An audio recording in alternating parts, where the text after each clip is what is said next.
परम सन्मानयोग गुरु रूप खालसा साध संगत जी, वाहेगुरु जी का खालसा वाहेगुरु जी की फतेह। ਸਾਖੀ ਸ਼੍ਰੀ ਗੁਰੂ ਗੋਬਿੰਦ ਸਾਹਿਬ ਜੀ। ਸ਼੍ਰੀ ਗੁਰੂ ਗੋਬਿੰਦ ਸਾਹਿਬ ਜੀ ਦਾ ਜਨਮ 22 ਦਸੰਬਰ ਸੰਨ 1666 ਈਸਵੀ ਨੂੰ ਪਟਨਾ ਸਾਹਿਬ ਵਿਖੇ ਹੋਇਆ। ਉਸ ਸਮੇਂ ਗੁਰੂ ਸਾਹਿਬ ਜੀ ਯਾਤਰਾ ਤੇ ਗਏ ਹੋਏ ਸਨ। ਮਾਤਾ ਨਾਨਕੀ ਜੀ ਨੇ ਆਪਣੇ ਪੋਤਰੇ ਦੀ ਖਬਰ ਗੁਰੂ ਸਾਹਿਬ ਜੀ ਨੂੰ ਪਹੁੰਚਾਈ ਤੇ 2 ਸਿੱਖਾਂ ਨੂੰ ਚਿੱਠੀ ਦੇ ਕੇ ਗੁਰੂ ਸਾਹਿਬ ਜੀ ਪਾਸ ਧੂੰਬੜੀ ਸ਼ਹਿਰ ਭੇਜਿਆ। ਗੁਰੂ ਸਾਹਿਬ ਜੀ ਨੇ ਜਦ ਇਹ ਖਬਰ ਸਾਰੀ ਸੰਗਤ ਨੂੰ ਸੁਣਾਈ ਤਾਂ ਸਾਰੀ ਸੰਗਤ ਬਹੁਤ ਪ੍ਰਸੰਨ ਹੋਈ। ਗੁਰੂ ਤੇਗ ਬਹਾਦਰ ਸਾਹਿਬ ਜੀ ਨੇ ਮਾਤਾ ਨਾਨਕੀ ਜੀ ਦੇ ਨਾਂ ਇੱਕ ਚਿੱਠੀ ਲਿਖੀ। ਗੁਰੂ ਸਾਹਿਬ ਜੀ ਨੇ ਚਿੱਠੀ ਵਿੱਚ ਲਿਖਿਆ ਕਿ ਗੁਰੂ ਨਾਨਕ ਦੇਵ ਜੀ ਤੁਹਾਡੇ ਸਦਾ ਅੰਗ ਸੰਗ ਹਨ, ਤੁਸੀਂ ਕਿਸੇ ਗੱਲੋਂ ਚਿੰਤਾ ਨਹੀਂ ਕਰਨੀ। ਸਾਹਿਬਜ਼ਾਦੇ ਦਾ ਨਾਂ ਗੋਬਿੰਦ ਰਾਏ ਰੱਖਣਾ। ਇਹ ਅਸੀਸਾਂ ਭਰੀ ਤੇ ਧੀਰਜਤਾ ਵਾਲੀ ਚਿੱਠੀ ਪੜ੍ਹ ਕੇ ਮਾਤਾ ਜੀ ਤੇ ਸਾਰਾ ਪਰਿਵਾਰ ਬਹੁਤ ਪ੍ਰਸੰਨ ਹੋਇਆ। ਜਿਹੜਾ ਵੀ ਕੋਈ ਮੰਗਤ ਜਾਂ ਹੋਰ ਪ੍ਰੇਮੀ ਮਾਤਾ ਜੀ ਨੂੰ ਵਧਾਈ ਦੇਣ ਘਰ ਆਉਂਦਾ, ਮਾਤਾ ਜੀ ਉਸ ਨੂੰ ਧਨ ਬਸਤਰ ਮਠਿਆਈਆਂ ਆਦਿ ਦੇ ਕੇ ਪ੍ਰਸੰਨ ਕਰਦੇ।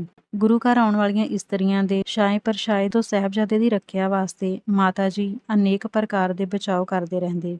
ਜੈਸਾ ਕਿ ਦਰਸ਼ਨ ਕਰਨ ਲਈ ਆਈਆਂ ਇਸਤਰੀਆਂ ਨੂੰ ਸਾਹਿਬਜ਼ਾਦੇ ਦੇ ਦਰਸ਼ਨ ਦੂਰੋਂ ਹੀ ਆਪਣੇ ਕੁੱਛੜ ਚੁੱਕ ਕੇ ਹੀ ਕਰਵਾ ਦਿੰਦੇ। ਕਿਸੇ ਓਪਰੇ ਮਰਦ ਨੂੰ ਘਰ ਦੇ ਬੂਹੇ ਨਾ ਵੜਨ ਦਿੰਦੇ, ਕਿਉਂਕਿ ਬਾਲਕ ਰੂਪ ਕ੍ਰਿਸ਼ਨ ਭਗਵਾਨ ਨੂੰ ਕੰਸ ਦੀ ਭੇਜੀ ਹੋਈ ਪੂਤਨਾ ਦਾਈ ਨੇ ਆਪਣੇ ਥਣਾਂ ਨੂੰ ਜ਼ਹਿਰ ਲਾ ਕੇ ਦੁੱਧ ਪਿਆ ਕੇ ਮਾਰਨ ਦਾ ਯਤਨ ਕੀਤਾ ਸੀ। ਪਰ ਕ੍ਰਿਸ਼ਨ ਜੀ ਆਪ ਪਰਮੇਸ਼ਰ ਅਵਤਾਰ ਸਨ, ਉਹ ਆਪ ਬਚ ਗਏ ਤੇ ਪੂਤਨਾ ਪਾਪਣ ਮਰ ਗਈ। ਇਸ ਤਰ੍ਹਾਂ ਹੀ ਸ੍ਰੀ ਗੁਰੂ ਹਰਗੋਬਿੰਦ ਸਾਹਿਬ ਜੀ ਨੂੰ ਬਾਲਕ ਰੂਪ ਵਿੱਚ ਭਖਿਆਰਨ ਕਿਡਾਵੀ ਇਸਤਰੀ ਨੇ ਆਪਣੇ ਥਣਾਂ ਨੂੰ ਜ਼ਹਿਰ ਲਾ ਕੇ ਤੇ ਘਰ ਦੇ ਇੱਕ ਰਸੋਈਏ ਨੇ ਦਹੀਂ ਵਿੱਚ ਜ਼ਹਿਰ ਮਿਲਾ ਕੇ ਮਾਰਨ ਦੀ ਕੋਸ਼ਿਸ਼ ਕੀਤੀ, ਪਰ ਆਪ ਜੀ ਨੂੰ ਗੁਰੂ ਅਵਤਾਰ ਹੋਣ ਕਰਕੇ ਕੋਈ ਖੇਦ ਨਾ ਪਹੁੰਚਿਆ।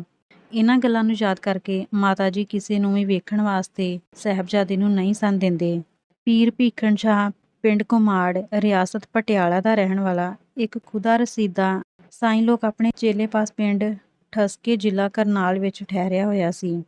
ਐਤਵਾਰ ਨੂੰ ਜਿਸ ਸਮੇਂ ਸਾਹਿਬਜ਼ਾਦੇ ਗੋਬਿੰਦ ਰਾਏ ਦਾ ਪਟਨਾ ਵਿਖੇ ਜਨਮ ਹੋਇਆ, ਪੀਰ ਆਪਣੇ ਇਸ਼ਟ ਦੀ ਯਾਦ ਵਿੱਚ ਬੈਠਾ ਹੋਇਆ ਸੀ। ਉਸ ਨੂੰ ਅਚਨਚੇਤ ਹੀ ਪੂਰਬ ਦਿਸ਼ਾ ਵੱਲੋਂ ਰੋਸ਼ਨੀ ਦਿਸੀ, ਜਿਸ ਨੂੰ ਵੇਖ ਕੇ ਉਸਨੇ ਅਨੁਭਵ ਕੀਤਾ ਇਸ ਸਮੇਂ ਕੋਈ ਮਹਾਂਪੁਰਖ ਪੈਦਾ ਹੋਇਆ ਹੈ ਜਿਹੜਾ ਜ਼ੋਰ ਜ਼ੁਲਮ ਦੇ ਹਨੇਰੇ ਨੂੰ ਦੂਰ ਕਰੇਗਾ। ਪੀਰ ਨੇ ਸ਼ੀਘਰ ਹੀ ਉੱਠ ਕੇ ਪੂਰਬ ਦਿਸ਼ਾ ਵੱਲ ਮੂੰਹ ਕਰਕੇ ਸਿਜਦਾ ਕੀਤਾ।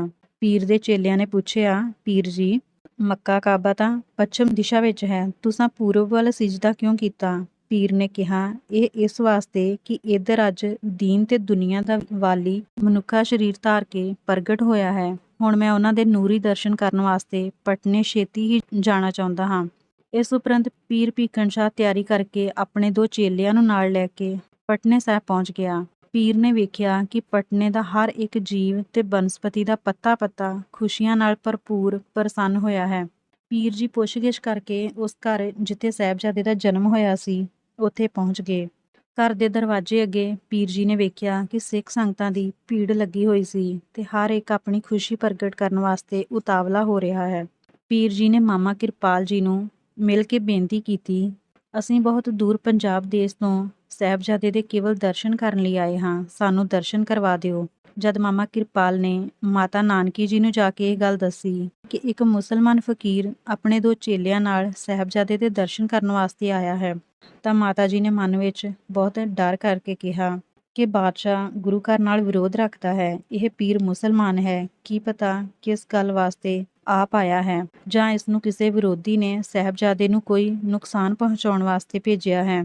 ਮਾਤਾ ਜੀ ਨਾਲ ਵਿਚਾਰ ਕਰਕੇ ਮਾਮਾ ਕਿਰਪਾਲ ਚੰਦ ਜੀ ਨੇ ਬਾਹਰ ਆ ਕੇ ਪੀਰ ਨੂੰ ਕਿਹਾ, ਸਾਈਂ ਜੀ, ਜਦ ਤੱਕ ਬਾਲਕ ਜੀ ਦੇ ਪਿਤਾ ਜੀ ਉਹਨਾਂ ਦੇ ਦਰਸ਼ਨ ਨਾ ਕਰ ਲੈਣ ਤਦ ਤੱਕ ਹੋਰ ਕਿਸੇ ਓਪਰੇ ਆਦਮੀ ਨੂੰ ਉਹਨਾਂ ਦੇ ਮੱਥੇ ਲੱਗਣਾ ਠੀਕ ਨਹੀਂ ਹੈ। ਤੁਸੀਂ ਕੁਝ ਮਹੀਨੇ ਠਹਿਰ ਕੇ ਫੇਰ ਆ ਜਾਣਾ, ਤਦ ਤੱਕ ਇਹਨਾਂ ਦੇ ਪਿਤਾ ਜੀ ਵੀ ਅਸਾਮ ਤੋਂ ਵਾਪਸ ਆ ਜਾਣਗੇ। ਹੁਣ ਤੁਹਾਨੂੰ ਜਿਸ ਚੀਜ਼ ਦੀ ਲੋੜ ਹੈ ਲੈ ਲਵੋ। ਪਰ ਪੀਰ ਨੇ ਕਿਹਾ, ਸਾਨੂੰ ਇਹਨਾਂ ਦੇ ਦਰਸ਼ਨਾਂ ਤੋਂ ਬਿਨਾਂ ਹੋਰ ਕਿਸੇ ਚੀਜ਼ ਦੀ ਲੋੜ ਨਹੀਂ ਹੈ, ਇਹ ਖੁਦਾ ਰੂਪ ਹਨ, ਮੈਂ ਇਹਨਾਂ ਦੇ ਦਰਸ਼ਨ ਕਰਕੇ ਹੀ ਜਾਵਾਂਗਾ। ਪਰ ਜਦ ਫਿਰ ਵੀ ਮਾਤਾ ਜੀ ਨੇ ਨਾ ਕਰ ਦਿੱਤੀ ਤਾਂ ਪੀਰ ਖਾਣਾ ਪੀਣਾ ਛੱਡ ਕੇ ਬੂਹੇ ਅੱਗੇ ਆਸਣ ਲਾ ਕੇ ਬੈਠ ਗਿਆ। ਜਦ 3 ਦਿਨ ਇਸ ਤਰ੍ਹਾਂ ਬੀਤ ਗਏ ਤਾਂ ਪੀਰ ਦਾ ਦ੍ਰਿੜ ਹੱਠ ਵੇਖ ਕੇ ਮਾਤਾ ਜੀ ਨੇ ਕਿਰਪਾਲ ਚੰਦ ਜੀ ਨੂੰ ਆਖਿਆ ਕਿ ਪੀਰ ਨੂੰ ਸਾਹਿਬਜ਼ਾਦੇ ਦੇ ਦਰਸ਼ਨ ਕਰਵਾਓ। ਕਿਰਪਾਲ ਚੰਦ ਜੀ ਨੇ ਸੁੰਦਰ ਵਸਤਰਾਂ ਵਿੱਚ ਲਪੇਟ ਕੇ ਸਾਹਿਬਜ਼ਾਦੇ ਨੂੰ ਦੋਹਾਂ ਹੱਥਾਂ ਉੱਤੇ ਚੁੱਕ ਕੇ ਪੀਰ ਜੀ ਪਾਸ ਲੈ ਆਏ। ਪੀਰ ਜੀ ਬਾਲਕ ਰੂਪ ਦੇ ਦਰਸ਼ਨ ਕਰਕੇ ਨਮਸਕਾਰ ਕੀਤੀ। ਫਿਰ 2 ਕੁੱਜੀਆਂ, ਇੱਕ ਵਿੱਚ ਦੁੱਧ ਤੇ ਇੱਕ ਵਿੱਚ ਪਾਣੀ ਪਾ ਕੇ ਸਾਹਿਬਜ਼ਾਦੇ ਅੱਗੇ ਕੀਤੀਆਂ। ਸਾਹਿਬਜ਼ਾਦੇ ਨੇ ਅੰਗੜਾਈ ਲੈ ਕੇ ਆਪਣੀਆਂ ਬਾਹਾਂ ਲੰਮੀਆਂ ਕਰਕੇ ਦੋਹਾਂ ਕੁੱਜਿਆਂ ਉੱਤੇ ਆਪਣੇ ਦੋਵੇਂ ਹੱਥ ਰੱਖ ਦਿੱਤੇ। ਇਹ ਵੇਖ ਕੇ ਪੀਰ ਬੜਾ ਪ੍ਰਸੰਨ ਹੋ ਗਿਆ ਤੇ ਸਿਜਦਾ ਕਰਕੇ ਨਮਸਕਾਰ ਕੀਤੀ। ਜਦ ਇਹ ਕੁੱਜੀਆਂ ਵਾਲੀ ਗੱਲ ਪੀਰ ਜੀ ਤੋਂ ਪੁੱਛੀ ਗਈ ਤਾਂ ਉਹਨਾਂ ਦੱਸਿਆ ਕਿ ਇਹ ਮੈਂ ਇਹਨਾਂ ਦੀ ਪ੍ਰੀਖਿਆ ਕੀਤੀ ਹੈ ਕਿ ਇਹ ਹਿੰਦੂ ਮਜ਼ਹਬ ਦਾ ਪੱਖ ਕਰਨਗੇ ਜਾਂ ਮੁਸਲਮਾਨ ਦਾ, ਪਰ ਇਹਨਾਂ ਨੇ ਇਸ਼ਾਰਾ ਕੀਤਾ ਹੈ ਕਿ ਇਹਨਾਂ ਵਾਸਤੇ ਦੋਵੇਂ ਮਜ਼ਹਬ ਇੱਕੋ ਜਿਹੇ ਹਨ। ਇਸ ਉਪਰੰਤ ਪੀਰ ਬਾਲਕ ਰੂਪ ਗੁਰੂ ਸਾਹਿਬ ਜੀ ਦੀ ਮਹਿਮਾ ਕਰਦਾ ਹੋਇਆ ਵਾਪਸ ਚਲਾ ਗਿਆ। ਮਾਤਾ ਜੀ ਨੇ ਸਾਹਿਬਜ਼ਾਦੇ ਦੇ ਸੌਣ ਤੇ ਖੇਡਣ ਵਾਸਤੇ ਇੱਕ ਬੜਾ ਸੁੰਦਰ ਪੰਘੂੜਾ ਬਣਵਾਇਆ, ਜਿਸ ਵਿੱਚ ਸਾਹਿਬਜ਼ਾਦੇ ਨੂੰ ਲਿਟਾ ਕੇ ਮਾਤਾ ਜੀ ਉਸ ਦੇ ਪਾਸ ਬੈਠ ਕੇ ਲੋਰੀਆਂ ਦਿੰਦੇ ਤੇ ਪੰਘੂੜੇ ਨੂੰ ਹਿਲਾ ਕੇ ਦਿਲ ਪਰਚਾਵਾ ਕਰਦੇ। ਮਾਤਾ ਜੀ ਇਸ਼ਨਾਨ ਕਰਾ ਕੇ ਸੁੰਦਰ ਗਹਿਣੇ ਕੱਪੜੇ ਪਹਿਨਾ ਕੇ ਗਡੀਰੇ ਨਾਲ ਖੇਡਦਾ ਵੇਖ ਕੇ ਬਹੁਤ ਪ੍ਰਸੰਨ ਹੁੰਦੇ। ਇਸ ਤਰ੍ਹਾਂ ਹੀ ਇੱਕ ਦਿਨ ਜਦ ਮਾਮਾ ਕਿਰਪਾਲ ਚੰਦ ਜੀ ਆਪ ਜੀ ਨੂੰ ਗੋਦ ਵਿੱਚ ਲੈ ਕੇ ਹੋਰ ਬਾਲਕਾਂ ਨਾਲ ਗੰਗਾ ਵਿੱਚ ਬੇੜੀ ਦੀ ਸੈਰ ਕਰ ਰਹੇ ਸਨ ਤਾਂ ਗੰਗਾ ਦਾ ਪਾਣੀ ਉੱਪਰ ਚੜ੍ਹਦਾ ਆਵੇ। ਮਾਮਾ ਕਿਰਪਾਲ ਚੰਦ ਜੀ ਤੇ ਹੋਰ ਸਾਥੀ ਬਾਲਕ ਬਹੁਤ ਘਬਰਾਏ, ਪਰ ਗੰਗਾ ਦਾ ਪਾਣੀ ਆਪ ਜੀ ਦੇ ਚਰਨ ਛੂਹ ਕੇ ਤਤਕਾਲ ਹੀ ਹੇਠਾਂ ਆਪਣੇ ਅਸਲੀ ਟਿਕਾਣੇ ਚਲਿਆ ਗਿਆ। ਇਹ ਕੌਤਕ ਵੇਖ ਕੇ ਸਾਰੇ ਸਾਥੀਆਂ ਨੇ ਆਪ ਜੀ ਨੂੰ ਪੂਰਨ ਪੁਰਖ ਜਾਣ ਕੇ ਨਮਸਕਾਰ ਕੀਤੀ। ਜਦ ਬਾਲਕ ਗੋਬਿੰਦ ਰਾਏ ਜੀ ਥੋੜੇ ਵੱਡੇ ਹੋਏ ਤਾਂ ਉਸ ਸਮੇਂ ਗੁਰੂ ਘਰ ਦੇ ਵਿਹੜੇ ਵਿੱਚ ਇੱਕ ਖੂਹ ਸੀ, ਜਿਸ ਦਾ ਪਾਣੀ ਚੰਗਾ ਹੋਣ ਕਰਕੇ ਮੁਹੱਲੇ ਦੀਆਂ ਸਾਰੀਆਂ ਇਸਤਰੀਆਂ ਪਾਣੀ ਦੇ ਘੜੇ ਭਰਨ ਆਉਂਦੀਆਂ ਸਨ। ਜਦ ਇਹ ਇਸਤਰੀਆਂ ਪਾਣੀ ਨਾਲ ਭਰੇ ਹੋਏ ਘੜੇ ਸਿਰਾਂ ਉੱਤੇ ਚੁੱਕ ਕੇ ਤੁਰਦੀਆਂ ਤਾਂ ਆਪ ਜੀ ਪਿੱਛੋਂ ਗਲੇਲਾਂ ਦਾ ਨਿਸ਼ਾਨਾ ਮਾਰ ਕੇ ਉਹਨਾਂ ਦੇ ਘੜੇ ਭੰਨ ਦਿੰਦੇ। ਉਹਨਾਂ ਦੇ ਰੋਜ਼ ਦੇ ਉਲਾਮੇ ਸੁਣ ਕੇ ਮਾਤਾ ਜੀ ਆਪ ਜੀ ਨੂੰ ਤਾੜਨਾ ਕਰਦੇ ਤਾਂ ਆਪ ਜੀ ਹੱਸ ਕੇ ਭੱਜ ਜਾਂਦੇ ਤੇ ਗੱਲ ਟਾਲ ਦਿੰਦੇ।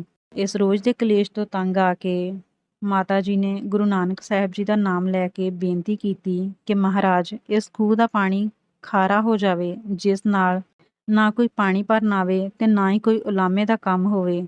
ਸੋ ਮਾਤਾ ਜੀ ਦੀ ਬੇਨਤੀ ਪ੍ਰਵਾਨ ਹੋ ਗਈ ਤੇ ਖੂਹ ਦਾ ਪਾਣੀ ਖਾਰਾ ਹੋ ਗਿਆ। ਇਸਤਰੀਆਂ ਪਾਣੀ ਭਰਨ ਤੋਂ ਹਟ ਗਈਆਂ। ਸਾਧ ਸੰਗਤ ਜੀ, ਇਹ ਸੀ ਸ਼੍ਰੀ ਗੁਰੂ ਗੋਬਿੰਦ ਸਾਹਿਬ ਜੀ ਦੇ ਬਚਪਨ ਦੀ ਸਾਖੀ। ਲੜੀ ਨੂੰ ਜੋੜਨ ਲਈ ਪਿਛਲੀਆਂ ਸਾਖੀਆਂ ਸਰਵਣ ਕਰੋ। ਹੋਈਆਂ ਭੁੱਲਾਂ ਚੁੱਕਾਂ ਦੀ ਮਾਫੀ। ਵਾਹਿਗੁਰੂ ਜੀ ਕਾ ਖਾਲਸਾ, ਵਾਹਿਗੁਰੂ ਜੀ ਕੀ ਫਤਿਹ।